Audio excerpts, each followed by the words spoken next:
Acima de tudo, a aeronáutica era uma sala de aula para o automobilismo, demonstrando como se acomodar grandes e potentes motores em pequenos espaços. Os projetistas aéreos desenvolvem o que há de melhor para um bom desempenho. Em 1934, o uso da madeira ofereceu uma pequena vantagem no peso, e a de Havilland Aircraft a adotou. Tudo bem, obrigado. Mas foi o design que indicou o futuro. 3 de Havilland Comets foram construídos para a corrida aérea entre a Inglaterra e a Austrália. Esse é o avião que ganhou a corrida, o Grosvenor Hawes. A fuselagem estreita continha 3 grandes tanques.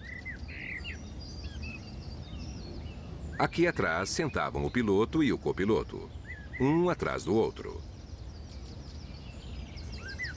Ele tinha 2 pequenos e bem moldados motores de 6 cilindros. Essa combinação de pequenos motores, fuselagem aerodinâmica e riqueza de detalhes, como as rodas retráteis, possibilitavam velocidades de cruzeiro de até 380 km por hora.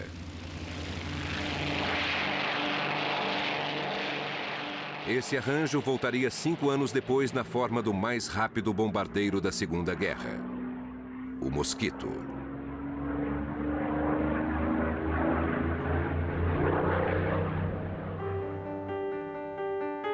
Para os alemães, o desenvolvimento de motores aéreos foi proibido desde 1919. Ao contrário do que se costuma ver quando a tecnologia aeroespacial influencia os carros de corrida, na Alemanha, o automobilismo ajudou a manter a tecnologia de motores atualizada.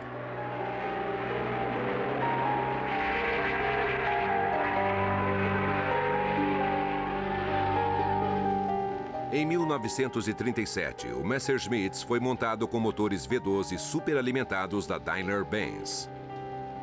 Logo depois, foi adicionada a injeção direta de combustível. As semelhanças com os carros de corrida eram visíveis. Menos de 10 anos após o fim da guerra, a Mercedes voltava a correr. O W196 era quase invencível. O motor de 8 cilindros com injeção direta era claramente baseado nos aviões.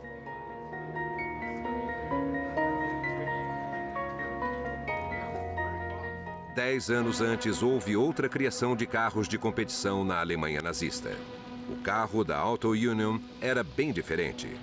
O projetista Ferdinand Porsche foi convencido que a posição dos motores atrás do piloto era uma opção melhor para os carros de corrida.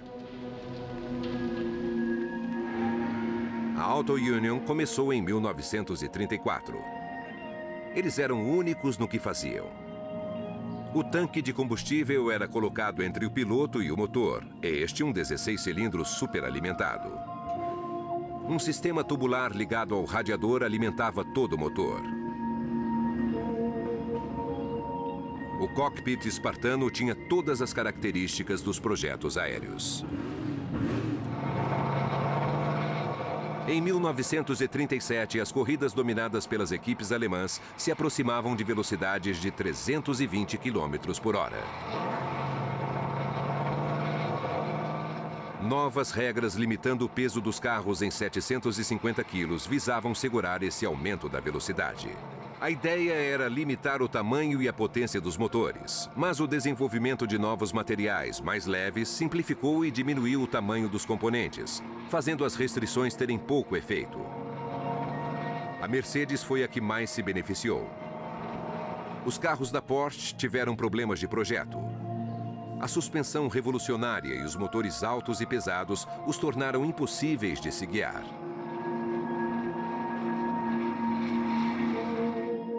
A ideia futurista do motor atrás do piloto ficaria em desuso por quase 20 anos.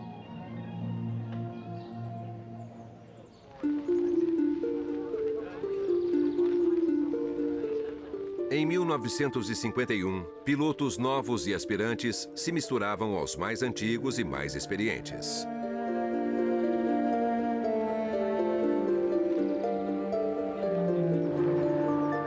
Durante todo o dia, equipes chegavam ao antigo aeroporto de Silverstone para o GP da Inglaterra. Os carros agora entravam no regulamento da nova Fórmula 1. Todos os que competiam tinham seus motores colocados na parte dianteira do carro.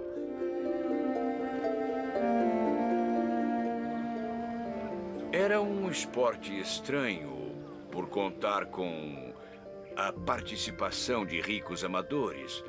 E eles estavam apenas se divertindo, não tinham nenhuma disciplina e não havia muita organização. A falta de segurança daquela época era uma coisa assustadora. O motor ficava na frente do carro, o piloto usava uma camiseta, um capacete de linho e uma calça de algodão. Não havia cintos de segurança. Não existiam áreas de escape, não havia guardrails. E lá estavam mais de 100 mil pessoas em Silverstone para o primeiro grande prêmio depois da guerra. E só uma corda separando os carros do público. Foi um milagre não ter havido catástrofes. Os espectadores atrás das cordas dificilmente viam um carro amarelo ganhar uma corrida.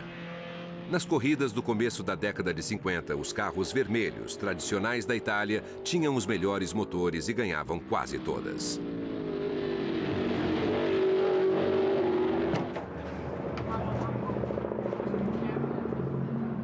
O domínio da Itália com a Ferrari e a Maserati na década de 50 estava associado ao posicionamento do motor na frente do carro. E foi assim que a Fórmula 1 terminou a década de 50. A exceção foi apenas um homem, John Cooper, que colocou o motor atrás. Mas não foi na Fórmula 1, isso foi na Fórmula 3, que tinha pequenos carros, motores traseiros, motores de motocicletas. E ninguém poderia imaginar que ali estaria o futuro da Fórmula 1.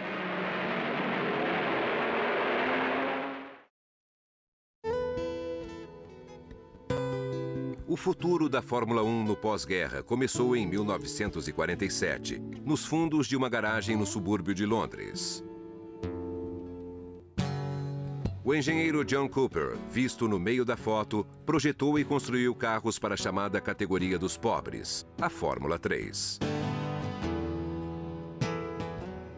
O segredo para os seus carros de corrida era a união de dois motores Fiat modelo 500 com o acréscimo de tubos de ligação. Cooper montou o motor atrás do piloto porque na Fórmula 3 a transmissão dos motores originalmente de motocicletas é feita por corrente. E quanto mais curta a corrente ligada às rodas, melhor. Com o peso do motor e do piloto igualmente distribuídos no entre-eixos, os carros eram naturalmente balanceados. Os carros de John Cooper agradaram os pilotos amadores, que queriam opções baratas e confiáveis para os fins de semana. Ele era engenheiro, sabia bem o que estava fazendo e sabia das vantagens de ter colocado o motor onde colocou. Tenho certeza de que ele conhecia a Auto Union e os poucos carros que usavam motor traseiro antes da guerra e deve ter pensado que poderia fazer algo melhor. Mônaco, o primeiro grande prêmio da temporada na Europa. Todos os grandes nomes da categoria estavam juntos para uma análise da temporada.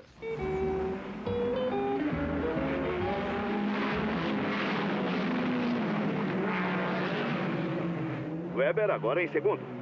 Em 1958, Cooper ia bem. As suas ideias foram bem aceitas na Fórmula 2 e logo em seguida na Fórmula 1. Apesar de terem menos potência que os outros, os carros de Cooper eram mais balanceados e mais velozes em curvas, e isso começou a preocupar os italianos. E o duelo pela supremacia se torna uma luta cruel. Aos poucos, Cooper concluiu o projeto da Porsche, com os carros de motorização traseira da Auto Union. Ele não alcançou Jeff Bevins como foi visto na temporada com uma vitória no estilo de Cooper. Em poucos anos, Cooper entrou de vez na Fórmula 1 com pouca potência, na verdade, mas com um projeto muito superior aos carros com motores dianteiros.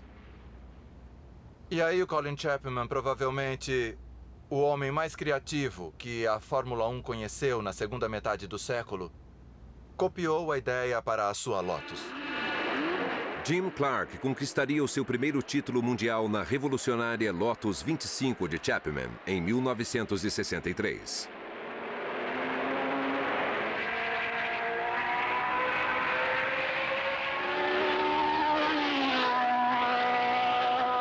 Chapman era um piloto e um grande admirador de Cooper. Ele veio repentinamente da aviação.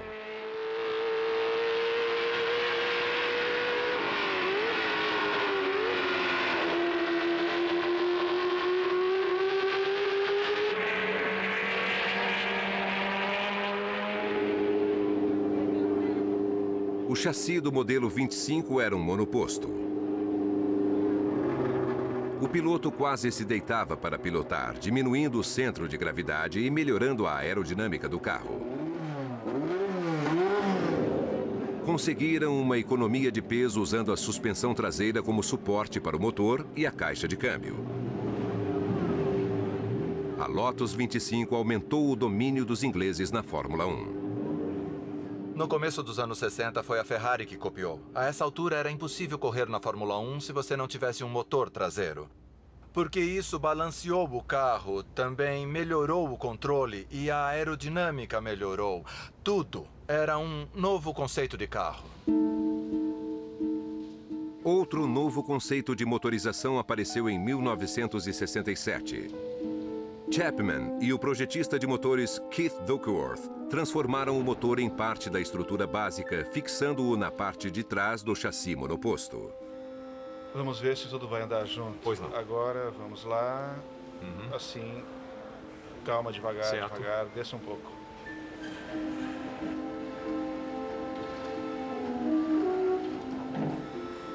É isso aí, se encaixou bem. Muito bom. É isso que eu queria. O motor era a principal estrutura do carro. E isso era característica na estrutura dos aviões. E todo o estilo e a concepção que marcaram o Lotus 49 veio da indústria aérea.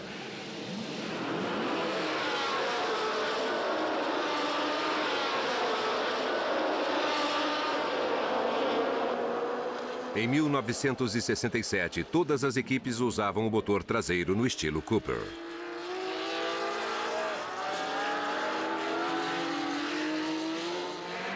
A Ferrari e os novos carros de motor Honda tinham visto o que seria o futuro da Fórmula 1.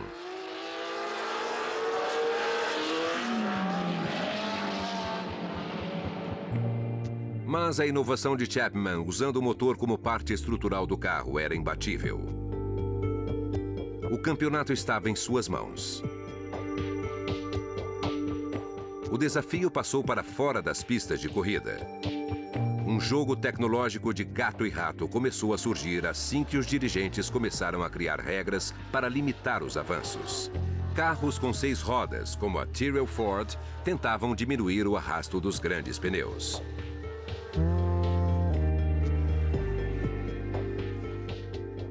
A Brabham, de Bernie Ecclestone, equipada com um fraco motor Alfa Romeo, descobriu um modo de grudar o carro nas curvas usando uma espécie de ventilador, como se fosse um flutuador. Usaram uma vez, ganharam a corrida e logo foi proibido.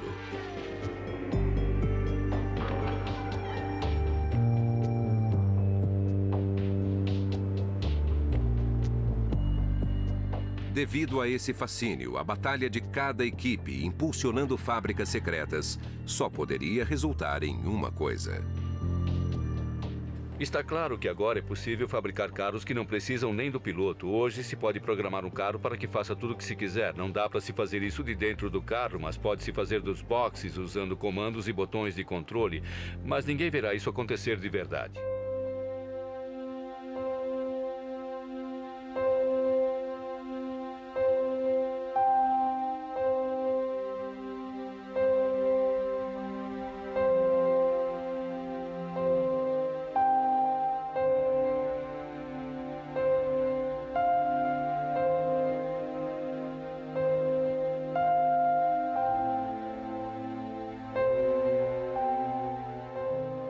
Desde o começo do século XX, a tecnologia aérea é usada em carros de corrida.